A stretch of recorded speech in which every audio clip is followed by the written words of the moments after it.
want to talk politics with me, especially online, I never do it because I simplify the whole thing down to there's like good and bad. There's a positive and there's the negative.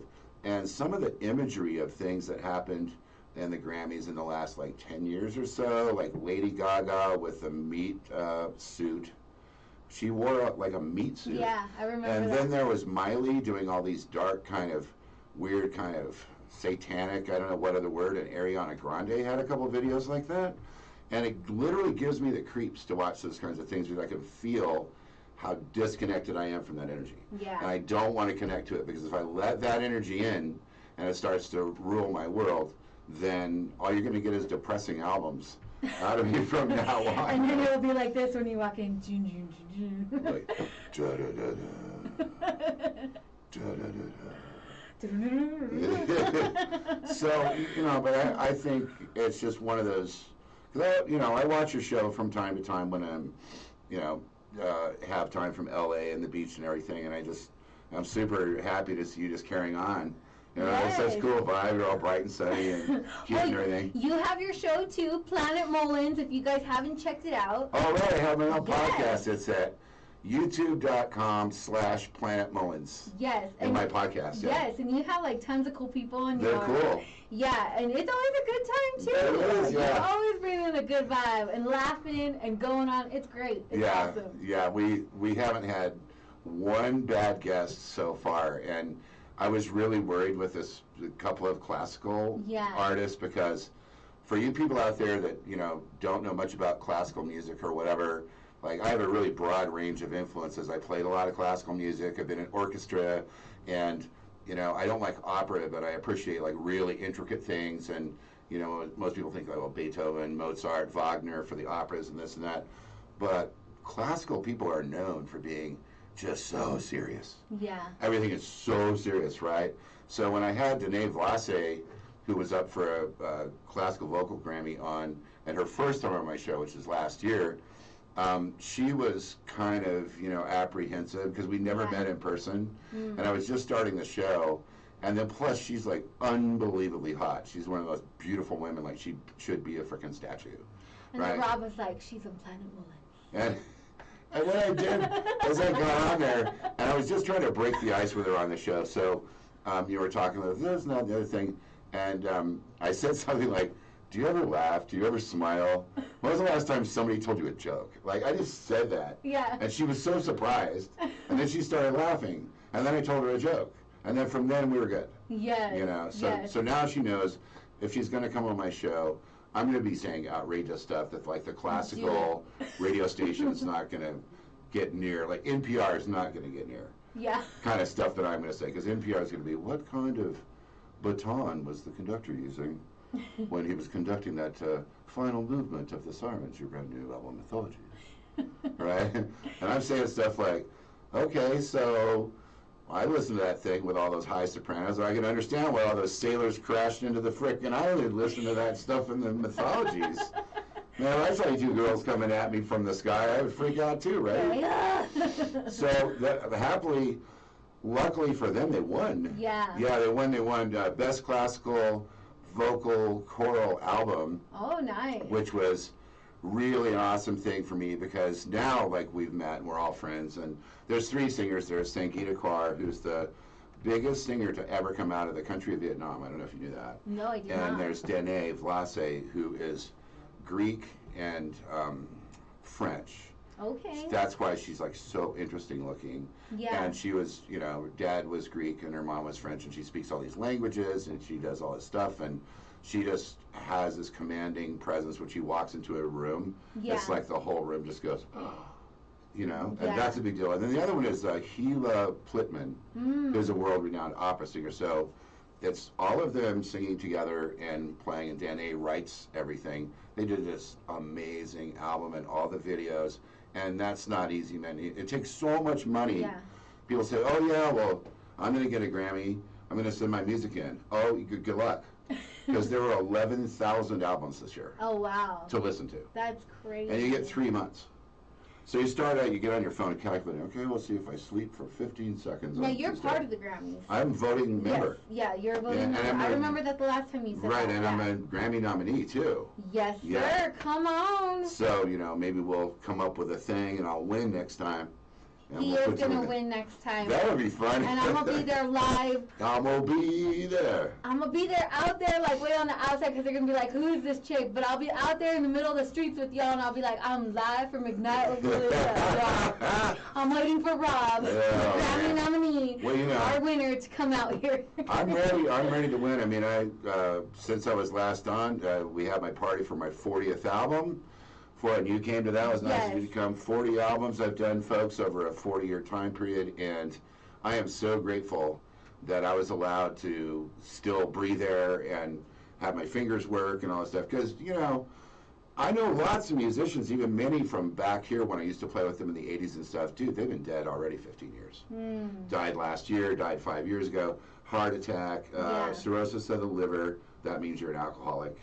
Right, then the fentanyl is going through all this stuff. Like, there's so many young people smoking pot in LA, and they're losing their minds because they're cutting the weed with fentanyl. Do you know what that is? Of course not. You've never even heard of weed.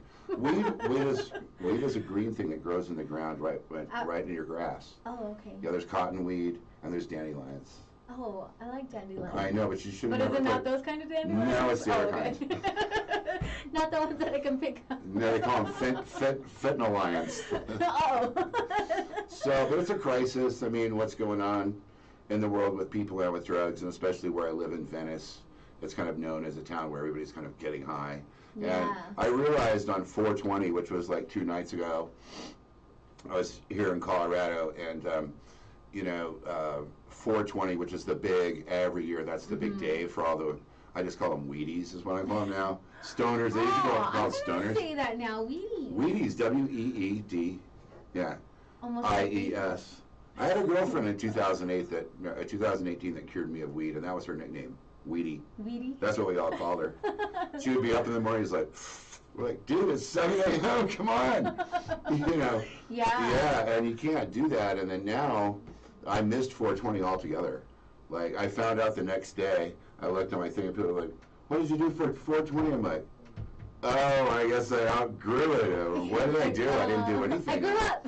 I missed it completely.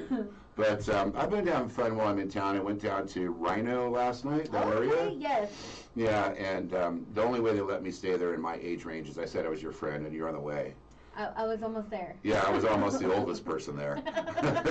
So I'm walking around going, wow, this is what 21-year-old people look like. That's cool. Oh no, the Nuggets are getting killed again and they lost again. Hopefully. The Joker, he's by himself. Man. How are we going to fix it? We got one game left to try. We got to go in there. What are we going to do? Some big signs. Big signs? Big moral support, and we're like, just do it. I think there's only one solution. Okay, what? Okay, they can't have Wheaties though. That's the solution. Not Wheaties or Wheaties. Or Wheaties. Neither. Here's my solution. We got to call up DC Marvel, and we got to say, look, the Joker's in trouble. We got to have Batman. We got to have Superman. We got to have Wonder Woman. Ooh, Wonder Woman. And then we need one more person. Then we got 5 people on the Nuggets that could play. Yes. Starting with the Joker's the leader. The Joker's. And then Batman can fly through over Steph Curry and make the dunks. I love it. I love it. That would be super cool. And DC, it works perfect because Denver, Colorado. So they're already branded. It's going to be #1 top ink right there. Well, I'm, as you can see from my hat, I'm a Dodgers fan too. So when I found out that the Dodgers and the Rockies were the opening series, I was a little worried because our Dodgers team is, first off, they spend so much dang money. I can't even believe it. Like, they spend more money on the Dodgers than the whole country of Thailand has in their government. Oh, geez. Like, their budget for outfielders is more than the Thai general funding for the I will sit on the outfield for that budget. Right.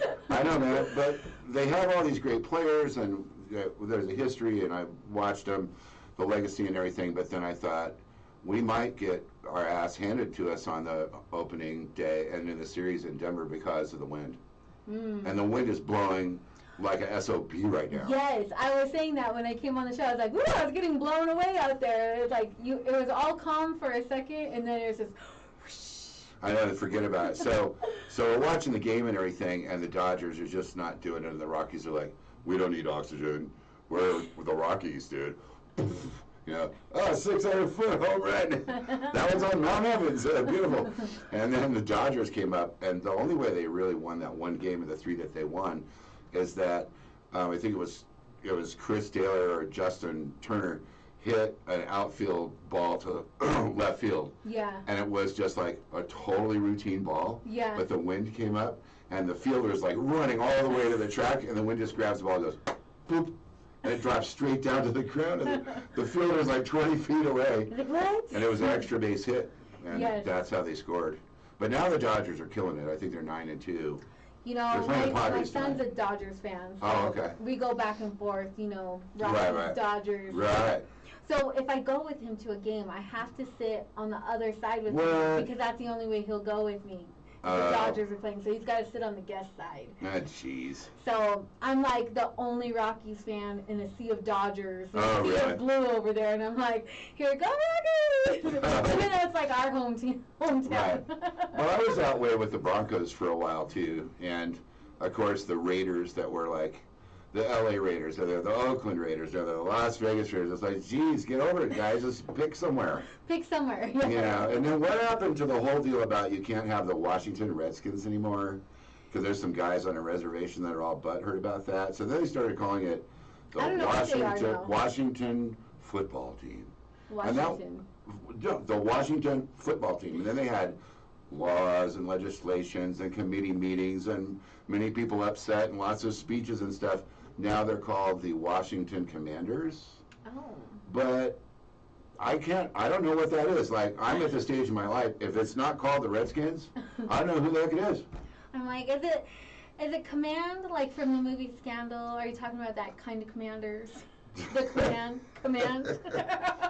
It might be the Commandos. You know, they're going to play a song so I can go to the bathroom.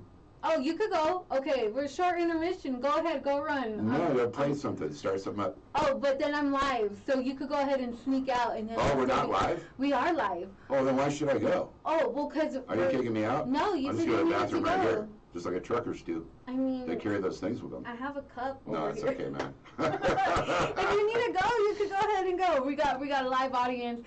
They can tune in with me here. Well, how much longer is the show? However long you want it to go. You are so cool. You are so cool. And you know what? I'm driving up here trying to think if I have time to stop to get that Mountain Dew because I really wanted to bring it. And then I was going to get a Starbucks. Dude, right over here at 104th and Huron is like, there are 15 cop cars and there's 2 fire trucks out there. And I'm just like stuck there. And I'm going, I don't have time. And then it was 7 cars. Oh yeah, they're always like crazy. No, I'm not doing that. Sometimes you're like, okay, it looks like the line's going pretty quick, right? So then you jump in line and then you're stuck because you can't get out. Well, you're stuck, and the problem is all you people out there that have the 15 qualified adjective drinks. So it's like, I'd like a double Quasimodo Frappuccino, anti-inflammatory, gluten-free, soy-free, 2-pump Splendid, lemonade, strawberry whipped, and you're like, can you imagine how hard it'd be to work at Starbucks? How do you keep track of all that? I would have got fired the first day because I'd be like, all right, cool, blended, ice, cooler, here you go. Here. Drink it and get out of my drive-thru. It's drinkable and that's all you need to know. What kind of coffee do you drink, or do you drink it? I'm not a coffee drinker. You don't look like a coffeeer. No, I've never been a coffeeer. This is kind of my coffee. Mountain Dew is my coffee. I know. This is, we're talking about people, the Weedies. Right. This is just as bad because, like, I'm at, like, 6 o'clock in the morning. Like, I leave for work at, like, 5:20 in the morning. Right. And You're up really early. Mountain Dew on my way to work. And people are like, what's happening? What's going on? I'm like, you know what? If I don't have a Mountain Dew in the morning. Right. It's an interesting thing how it works, though, because having been around like a lot of different people and different cultures and different stuff, pretty much all of the girls that are, well, not all of them, but the girls that drink the like super colorful, like about 2 years ago, I was with this new girl and I was driving, or maybe it was 5 years ago, I don't know, driving through the Starbucks line, and she ordered this thing that was so unbelievable. It was so beautiful. It was like pink and it was strawberry-ish. And it was a pink drink, blended. It was this thing, right? And then she's like, thank you. And I'm like, how come so many of the hot girls are into the colored drinks? Like, you like pink drinks, and you're like, what color is that? This is not a good color, but it's dew. It's yellow. It's yellow dew. Yellow dew. And yellow is my favorite color. So oh, okay. It goes together. Okay, now what sports team has yellow or gold? Go. Warriors, Nuggets, Lakers, Rams, yellow, blue, okay, Frederick High School. John F. Kennedy High. I was on the spot. I had to go. Yeah, man, it's the color thing with the drinks and all that. And then I noticed something too that I'll just give it a tip to the guys who are still bothering to do things like hooking up and all that, which I don't really mess with anymore because it's just, I'm kind of over it. But red wine drinkers. Ooh. If you've got a woman that's like, I like red wine, like a rosé or a good Cabernet, you've got a better chance than most guys of getting lucky that night. Because red wine, women that drink red wine seem to just be more friendly. Okay, what is it with the red wine? You have to ask one of them. I'm just the observer. Like You're just the observer? Yeah, okay. I'm just kind of observing that thing. I've noticed it, but it's not. I can't drink wine, dear. Are you a wine drinker? No. I can't drink wine. No. It hurts my ears. I took a sip of like one wine a while back, and I was like, nope, can't do it. No. A long time ago, like years ago. But I've never been a drinker either. I've never acquired the taste for wine, drinking. My taste is to the dew. Yeah, it's to the dew, man. I'm loyal to the dew. Do or I will die. How's it go? Till do me part. Till death do I do the do. Till do me part. Till death will I do the do. Till death will I do the do. Okay.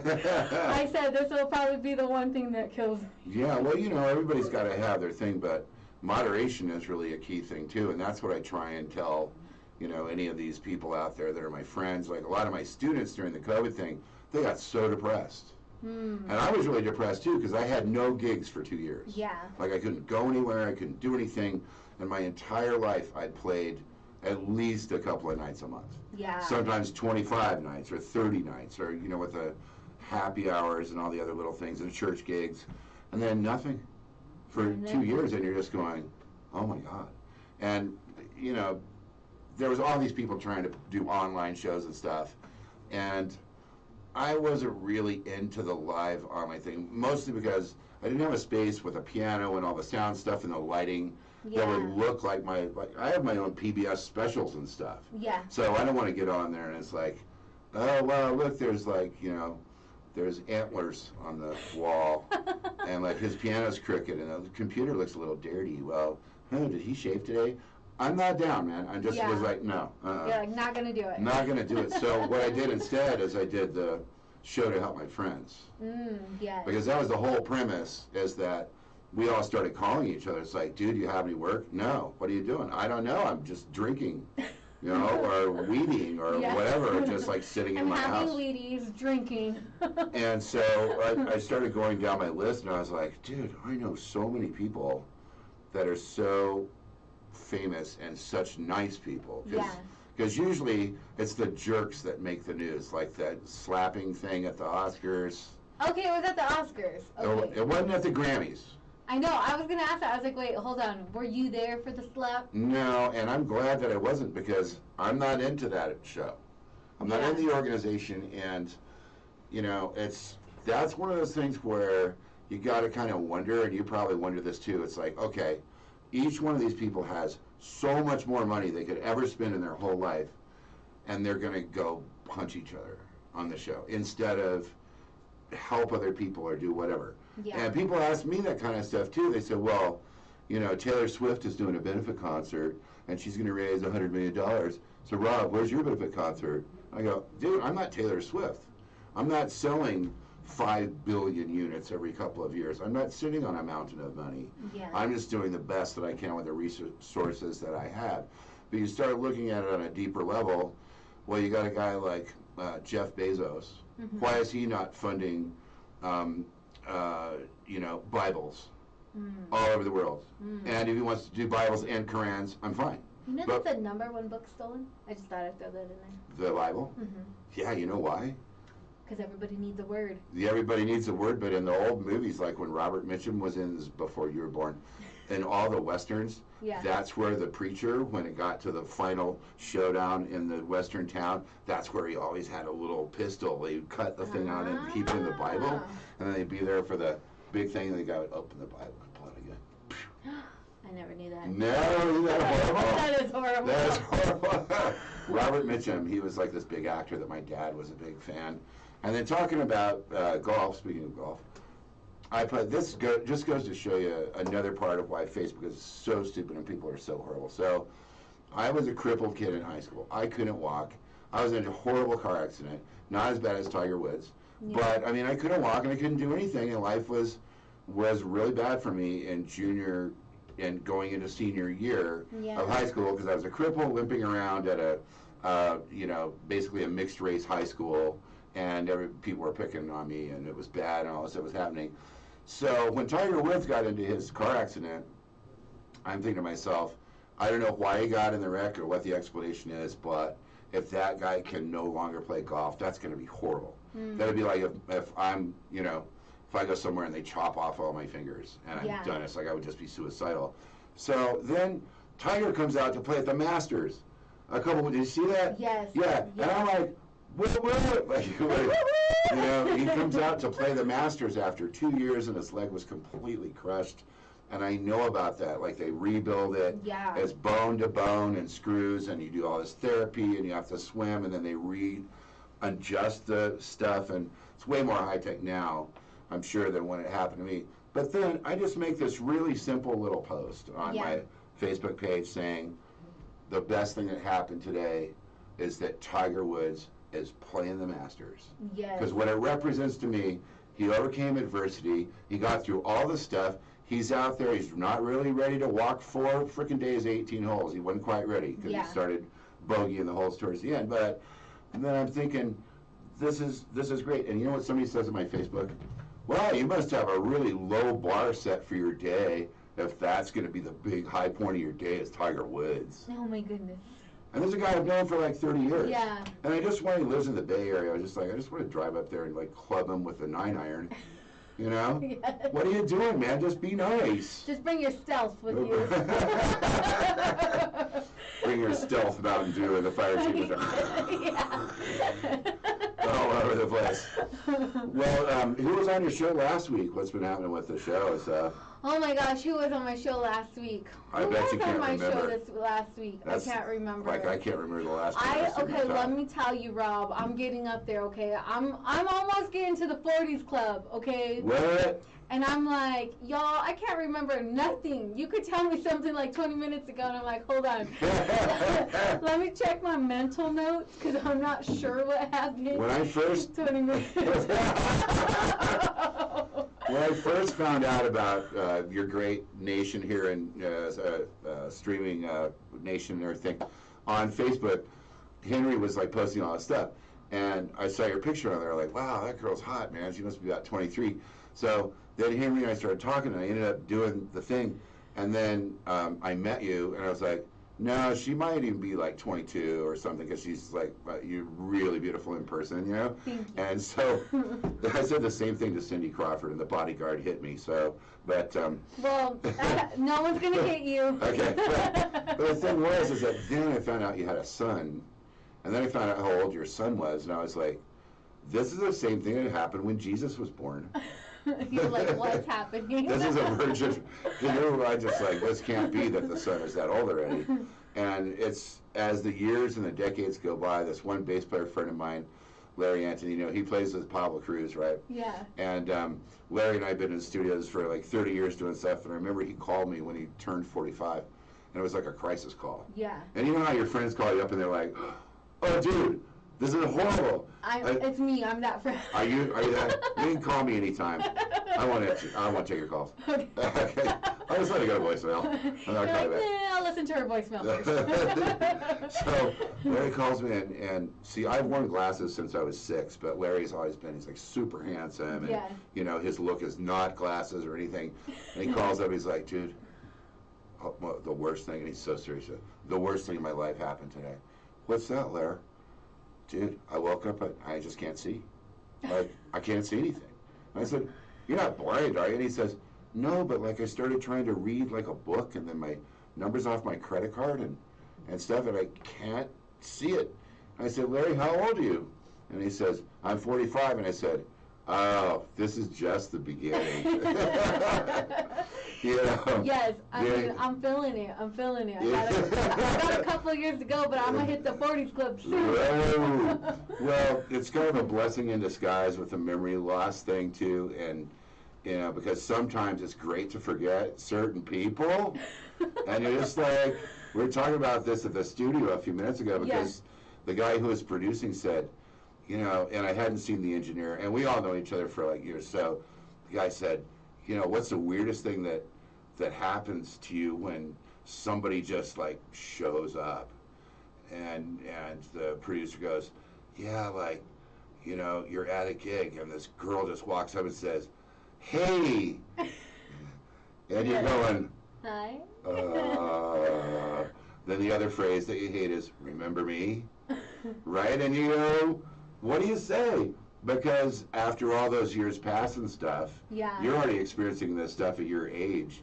Imagine, like, I'm playing at the Regas Cafe in 1985, and now it's 2022, and they hit me up on Facebook, and how am I supposed to remember every single person that I've met, right? Yes. And you meet a lot of people, too, because you work in public service during the day. Yeah. And I meet a lot of people doing gigs and concerts and stuff. There's no way to keep track of them all. Yeah, there isn't. There's not. I mean, I'm pretty good at keeping track of people. I'm good with faces, but not remembering names. And so, like, someone will come up and I'm just like, if it's in person, I'm like, if you're here, if it's Rob, I'm be like, oh, Rob, this is my friend. And then you're like, hi, I'm Rob. And then you got to swoop in and help me out and be my right hand. And right. You got oh, I'm Amanda. And you're like, yes, this is my friend Amanda. I know. And then you're like, oh, yeah, I remember where you're from. I know, man. That's really hard at church, too. Yeah. Especially if you're going to, like, different churches. And sometimes you just find that out. And sometimes I go to church, with my parents here in Denver at a couple of different places. They went to a really big one off of, like, 38th and Spear or something. It's a big Baptist church. What's that one called? You've been there. I don't know. I haven't been there. Yeah, but you know about it. Yeah, I do know about it. Yeah, so, you know, I would go in there, and then a year later, I go back, and all these people that had met me a year before, well, they know everything about me. Oh, I saw that you went and played in Japan, and then you made a new album, and this and that. And I'm like, oh, my God, and I'm supposed to remember this name of this person. Well, his family don't have any idea. But the good thing that if you're in church, all you have to do is be like, hi, sister. Hi, brother. It's so good to see you again. So I was out with my friends last night, and a couple of people came over and sat with us and stuff. And this, I don't know how we got on that topic, but they were talking about religion. Yeah. And I know why, because my drummer got hired to do a gig at a Buddhist center. Oh. And so we were talking about comparative religion. So then this girl who joined us at the table just like pipes up and she says, I'm Catholic and I really love being a Catholic. And she's had like 3 vodka cranberries. Oh, no. And why do you love being a Catholic? She says, because you do whatever you want all week long. Then you put in like $20 on Sunday and apologize during confession, and you're good to go for another week. Oh, my goodness. No, that's not. No, but they're like, that's how she's doing it. That's how she's rolling. Yeah. Through her life is with that. I'm like, why? I'm going to give you a church card, so the next time you see her, be like, go visit my friend Melissa at her church. That's right. But she ain't Catholic. Right, and, bring 20%. Yeah, bring 25. It might be, Well, another thing about, that I always think about when it comes to the Grammys and this station, the stream, is Henry was the first guy to play BTS on the air in America, and BTS dominated the Grammys. I don't know if you saw that or not, but those guys are styling so hard and so sharp, and they're up there in the front, all 5, they're all chilling and everything, and they have that big hit song, and even at what are they, like 26 now? Probably like 19. I think they were like 6. Hey, Henry. Jefecito. He's back there. How old was BTS when you put them on the air? Were they in kindergarten? How old were they? Maybe preschool. Yeah, but they're just, over the time, you got to give them credit. Yeah. Because they just honed it in, man. Yeah, it's so tight, so fun to watch. Yeah. And it's really American sounding music all the way. It is. I know. Well, that's funny that you brought them up because the song was playing the other day, and it's like, oh yeah, I know this. And they're like the young girls. They're probably like 16, 17. They're like, how do you know who it is? And I was like, dang, you're not that old yet. I know. Or her, just a little. I mean, you could call me ma'am. Oh, yes, that's ma'am. where it gets hard. That doesn't hurt me. But when the little girls are like, how do you know them? I'm like, am I not cultured? Do I not know who BTS is? That's bad. And then I hurt my feelings and I cried and I was like, I haven't even hit the 40s club yet. They're already calling me old. I know. Well, it was already 10 years ago when I was talking to somebody who was going to become a student in my program, and I said, because I always ask him about music, and it's a really smart thing for you music teachers out there. Here's one of my pro tips for you guys. And I could use students, or you can use more students, but the old approach to teaching music was there was this certain kind of rigid thing, and it's all written down, and everybody's going to go exactly this way, and you follow all the thing, and there's no variance, we have one gradient, and everybody does. No, the best way to do it is if you have a young person, you just say, let's go on YouTube, and what do you like? Yeah. And then I can just show them, because I know enough about music. Like if you want to know all the theory of the latest Bruno Mars hit, I'll write it all down. I'll give you the chords. I'll tell you where they're played on the fretboard of the guitar, what the bass player is doing, all that stuff. But kids come in and they're just, well, there's this band. And then I go, okay. And then I look them up, and it's like Slipknot, but modern. And it's all this death thing. They're all going, and I'm thinking, and then so I'll ask nicely some questions like, do you know who the Beatles are? And they go, no. And I go, do you know who the Rolling Stones are? No. Did you ever hear of Nirvana? No. And then they had the shirt on, though.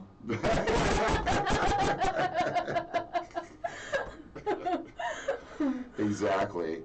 So it is weird. I mean, the first time I ever got called sir at a Starbucks drive-thru, it was gnashing of teeth and many tears. I was like, really? And I don't even look, I look more like I could sell a computer at Best Buy than somebody's dad, right? Yes. I mean, I don't really feel, I don't have any kids, I'm not a dad, but. He's part of the Geek Squad. Yeah. So you could hire him, okay? Yeah, you can hire me, man. I do IT work in my spare time just like Henry does. Yeah. Yeah, I do. Oh, that's awesome. I know, Henry knows how to do it really good, and then he has like those bad jokes.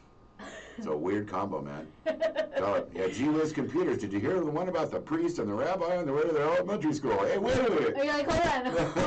Hold on, I just need my PC's You're like, modem. earmuffs. Hold on, really? My PC's modem isn't working right for some reason today. So, yeah, I'm just in town here for a minute, and then I have a couple of shows coming up. I was going to ask you, what shows you got coming up? Yeah, my next biggest one is this private thing, and I should know more about it, but it's this community that's doing a charity, and it's a private, huge community, like a city in the Northwest Valley in LA, and it's called Sherwood. Oh. So they have their own golf courses, and they have their own people and stuff, and they're charging $300 a ticket for my all-star band. It's me on piano, Jimmy Roberts from Rod Stewart, sax. Well, that's a steal. $300 a ticket. Right, and Larry Antonino on bass, and then Joel Taylor on drums. So it's a quartet. Then the next night, that's on May 23rd. Then on May 24th, I'm playing a little party at a new place in Santa Monica called La Puglia. Ooh. And it's a swanky Italian place. Then I'm going to come back out here, and on June the, let's see, May, now I'm forgetting because I'm sitting too close to you. I know, it's rubbing off. Let me get over there. Okay, May 19th, all right. Del Rey Yacht Club. Be at the Del Rey Yacht Club in Marina Del Rey, May 19th, and then June the 4th, I'm doing the 5 Points Jazz Festival. Oh, yes. I'm need to come to excited that. about that. Yes. Yeah. And that's in the afternoon. It's afternoon show at like 2:30 with my all-star band. And then the next night, I'm doing Dazzle Ooh. On June the 5th. Okay. Yeah, Dazzle, 5 Points, yeah. Jazz Festival. Right. Will you be at the Vail Jazz Festival? No, I don't think so. No. You know, and I bet you I know why. You know why? Why? I'll tell you why. Because I commute from LA to here a lot. Yeah. And I like to drive. Yeah. I mean, some people are you like a road tripper? I am a road tripper. I love the forest, and you know. A simple tip though: make sure you could go with someone who can drive with you. Right. Because if you have friends like me, I end up doing the 17-hour drive by myself. Oh, that's not healthy. No. And then I'm like this. Right. You know, now I used to do that, but now I cap it probably at about, I think maybe 11 hours is the most I could do, but I can camp. Yeah. And, you know, I know how to live in my car and make a tent and all that stuff. But the reason I really talk a lot of smack about how much I hate Vail Pass, because it doesn't matter what time of year it is, dude. Whatever time. Okay, what is it? It's June 6th. What's the temperature in Denver? 97. Great, let's go to Vail. You get to Vail. 20. Negative 20. Negative 20. Signs everywhere. People spun out. Construction. You're like, yeah, they're putting the chains on it. You're going down the hill, you're sliding. Dude, I hate it. I hate Vail Pass more than anything else.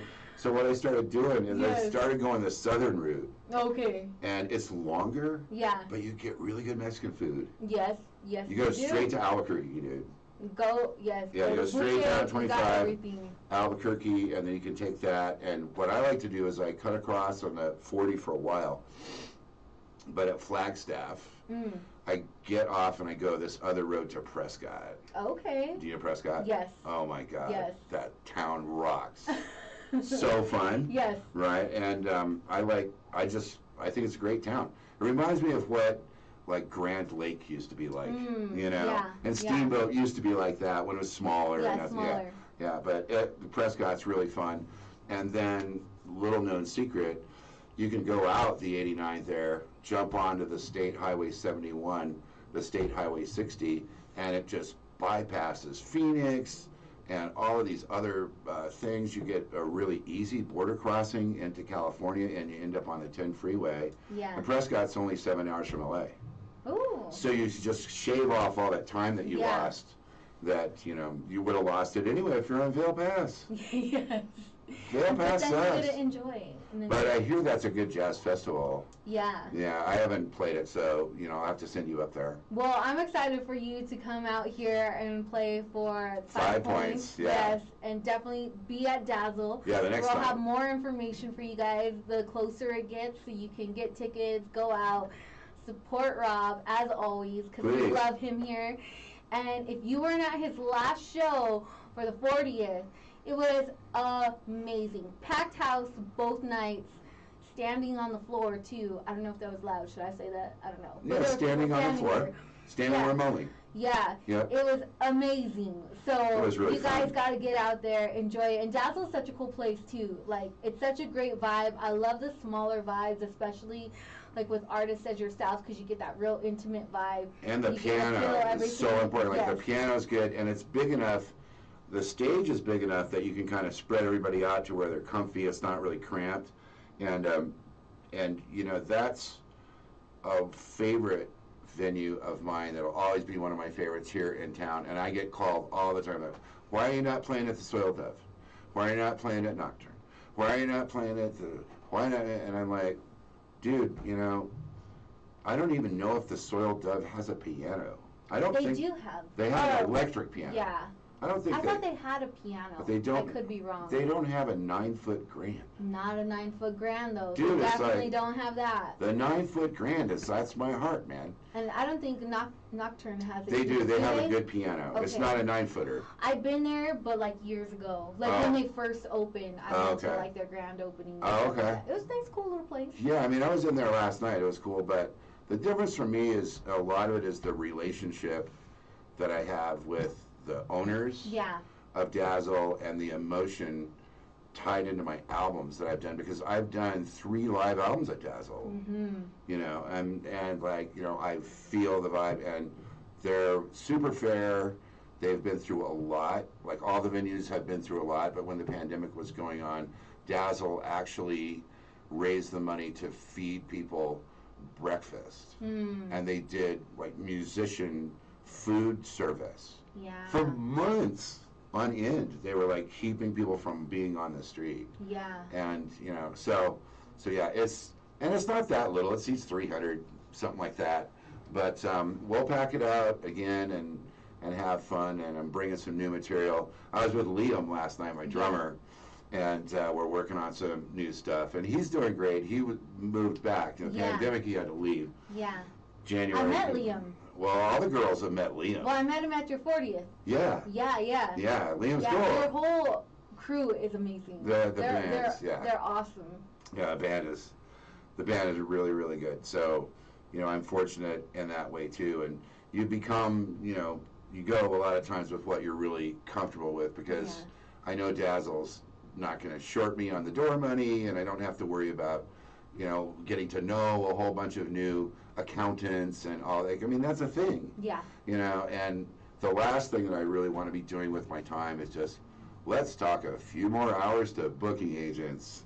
Let's talk a few more hours about rental equipment. You know, no, I don't want to talk to anyone about that. And actually, the agent and I have been talking today about what we're going to do that night of the 5th. And I think I'm going to plan a double special event. But I don't have clearance for it yet, so I can't talk about it yet.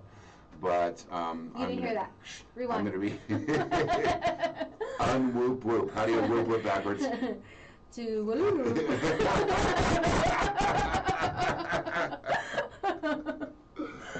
Oh my God, we're a mess around here. This is KUHS television live in North Glen, streaming all over the internet, KUHSTV.com.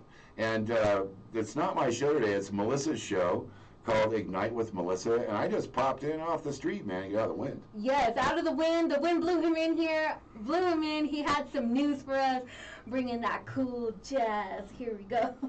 Yeah, coming from California, man. Yes, and so grateful for you to come in and stop in today, and it's always an awesome vibe every time. I love Rob. He's amazing. And so my little sister, my little Denver sister. Thank you so much for tuning in. Grammy nominee right here. We're going to get you your award. Here we go. Yes, we are. Yes, we are. And so super excited. Thank you for coming in. Absolutely. And keeping us updated with everything you got going on. Sure. Love having you hang out, and can't wait for you guys that haven't seen him live. I can't wait for you guys, especially at the Jazz Festival. You got to get to 5 Points Jazz Festival. It's going to be amazing. So. Right, and if you're an old person like me that's trying to just get down there with your oxygen in your wheelchair, excuse me, be sure you have your kids. Like if you have kids and you used to listen to Rob Mullens in the 80s, bring your kids, man. They're going to love it too, you know, because you probably don't know where your CDs even are by now after you got married and moved to Centennial or wherever. So look, bring your kids, bring your grandkids. It's family-friendly outdoor thing at 5 Points. They have music all weekend. It's going to be awesome. Yes, so get out there. And thank you again, Rob, for coming in and taking some time out. I know you got to hit back to the studio. Yeah, I got to run back and make sure they didn't blow anything up. Yeah.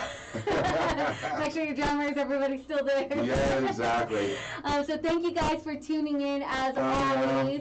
Woo woo. Okay. And just before we head out today, I want to remind y'all, if no one has told you today that you have purpose, you are loved, and you belong. So your girl signing out here on Ignite with Melissa, KUHSdenver.com, the stream. Love, peace, and God bless y'all.